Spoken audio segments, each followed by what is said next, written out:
Hey everybody, Kim Silvio here. Normally I would do a week that was in the XJW community, but this week I thought I'd mix it up a bit because I have an opinion. So the other day I read something on Twitter. It was an interaction between a man and a woman and had something to do with the XJW community. I do remember it had something to do with Lloyd Evans. Anyway, the man was saying / typing, "You sound just like a gossipy elder's wife. Go back to the organisation," or words to that effect. It got me big mad. I then started to think about why I was mad. Why did I react this way? As I was journaling through the why question, I came to realise that it made me mad because the woman wasn't gossiping, as the man had suggested. She was expressing her opinion of the matter, an opinion that the man didn't think was any of her business, so he labelled her a gossip and likened her to an elder's wife in the Kingdom Hall. So let's be honest, this is not the first time any of us have heard or read something like this. I thought about what the woman was saying, and it didn't fit the definition of gossip. Further thinking happened, and I thought, she's really just expressing her opinion. So she had formed an opinion based on her knowledge and facts collected, and then made an opinion. So here's why it got me big mad. Person A expressed an opinion. Person B didn't like the subject and or the opinion of the subject.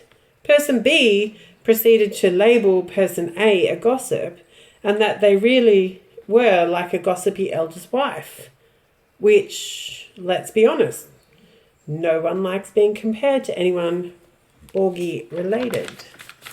So person A then gets upset, deletes their opinion, and then I sit here going, well, why did they delete their opinion? Are they not entitled to have the same free speech rights as everybody else? Which then generated further thoughts that came to my mind. And so I came to my opinion. Our community is nowhere near as deculted as we think we are. Why do we continue to compare behaviour to cult behaviour, which can be delivered in the ultimate smackdown tone, let's be honest, often resulting in the other person running off with their opinions in tatters? And sirs, before you get your knickers in a twist, calm down and continue to hear my opinion. It's not just men that do it. Yes, I think it's fair to acknowledge that we women do it too. Bloody elders mentality. Think he's all in our mess still. Or my personal favourite, the man with the microphone. And yes, I'm going to hold myself in contempt on this one. I will say that women are far more justified in displaying their behaviour, but that's just my opinion. If you disagree with me, sirs, please leave a message in the comments below and I won't read it. And that's what we call a win-win scenario. So, getting back to gossip. Speaking about facts and opinions is not gossip. Me suggesting that the parody account on Twitter is having a relationship with producer Bob, that would be gossip. Yes, people outside the XJW community gossip too. YouTube, Twitter, TikTok, Instagram are full of gossip pages and channels. Kiwi Farms, classic example. Magazines, TV programs, it's all there. When I hear some gossip about Johnny Depp and Amber Heard, I don't call a person an elder's wife. I don't call them the man with the microphone. I don't call it anything other than what it is, gossip or an opinion. What we're being treated to here is an extravaganza of cult control, of fear-mongering, of essentially telling Jehovah's Witnesses, you do not get to criticise us. You do not get to criticise the organisation. You do not get to criticise your elders or any aspect of the authority that we're placing you under. And to drive home this point, they're singling out this scripture in James about the tongue and its destructive force. And I would agree, the tongue can be destructive. You can use your tongue, you can use your speech in a way that is hurtful, or you can use it in a meaningful, purposeful way. And sometimes criticism is needed.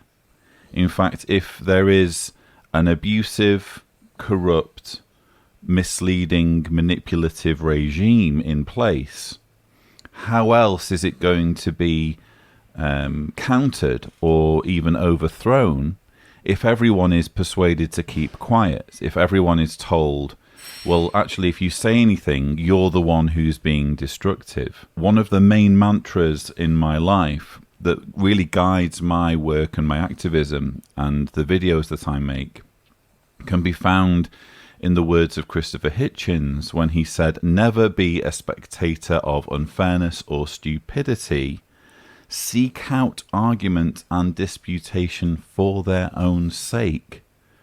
The grave will supply plenty of time for silence." If something is wrong, if there is some injustice, if there is some corruption, you need to speak out about it against people in the YouTube comments who repeatedly kind of throw that at me. Oh, why don't you just move on?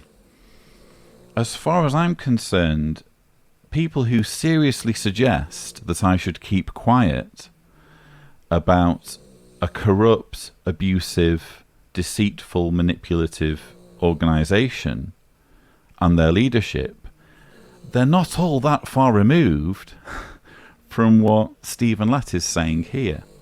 And apparently the thing to do when faced with such abuse, with such corruption, with such arrogance, is to keep quiet.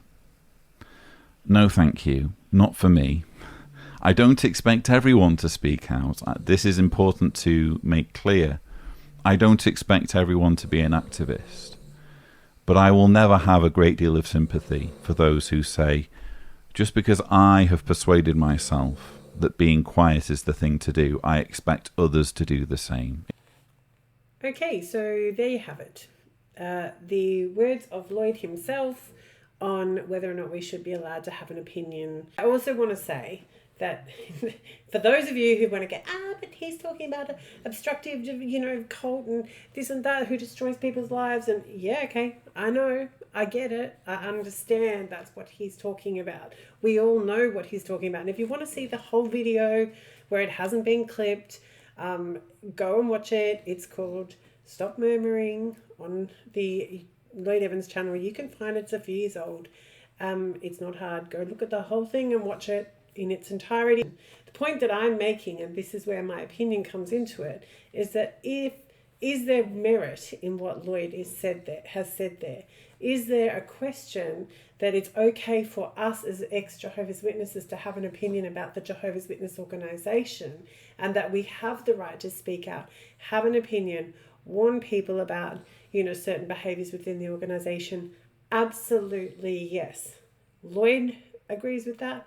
I agree with that. And I don't really know anybody in the ex-JW community who wouldn't agree with that. But as Lloyd said, when you see something and you that's wrong, you have the right to call it out, and then you have the right to warn people.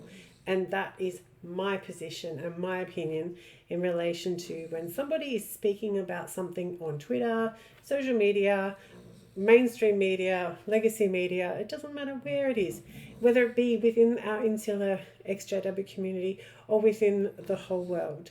We're entitled to our opinions. And there is a very big difference between gossip and opinion.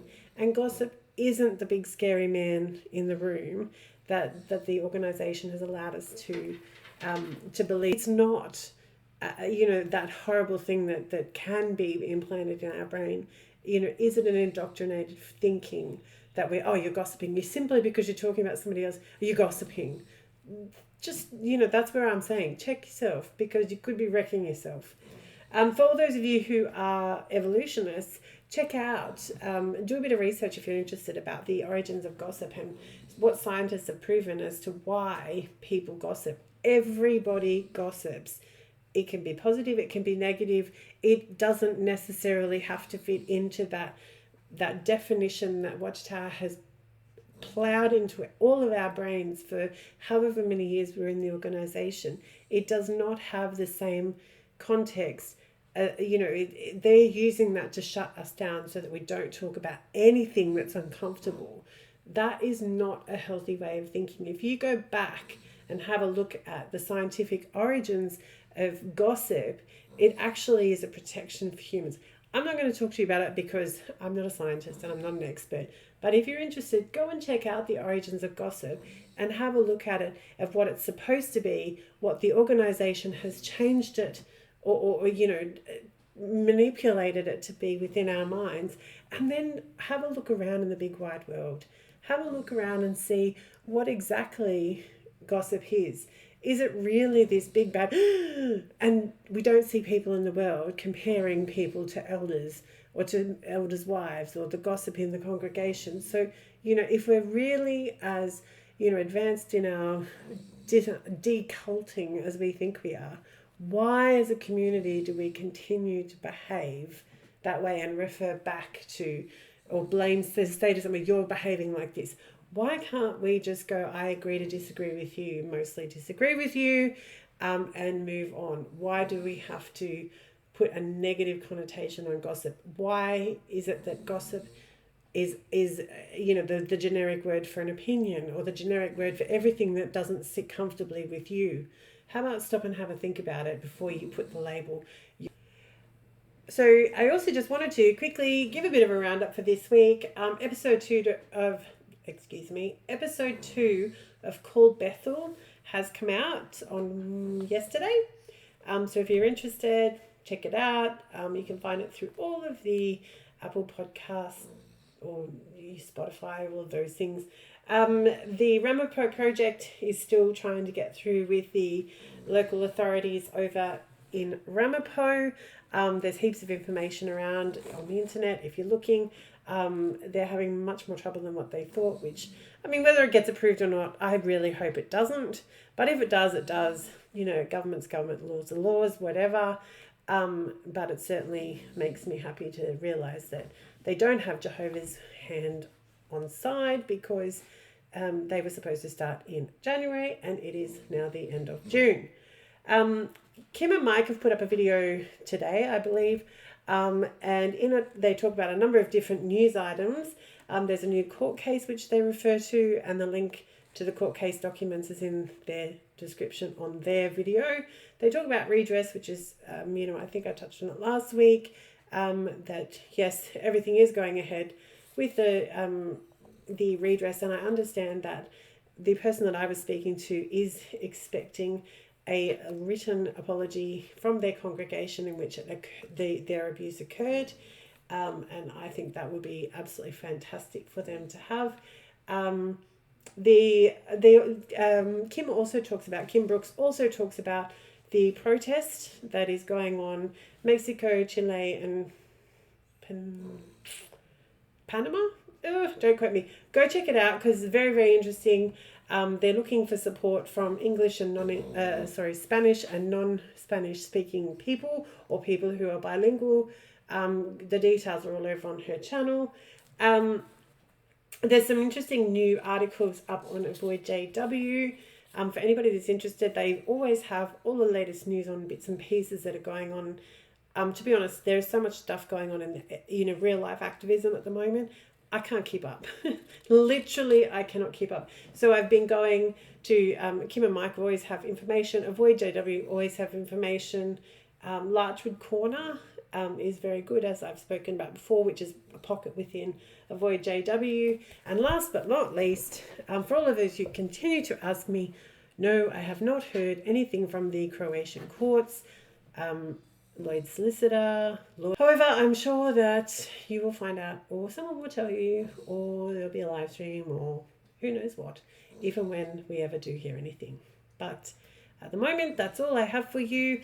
I've really enjoyed this week. Thank you for letting me have my opinion. If you've suffered it out to this point, I appreciate it.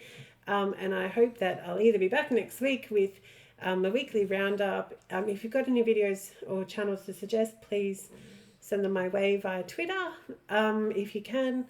And also, hopefully I might be able to have an opinion again another day. So thank you so much for listening. I really appreciate it, and I shall hopefully catch you again soon. Have a good week.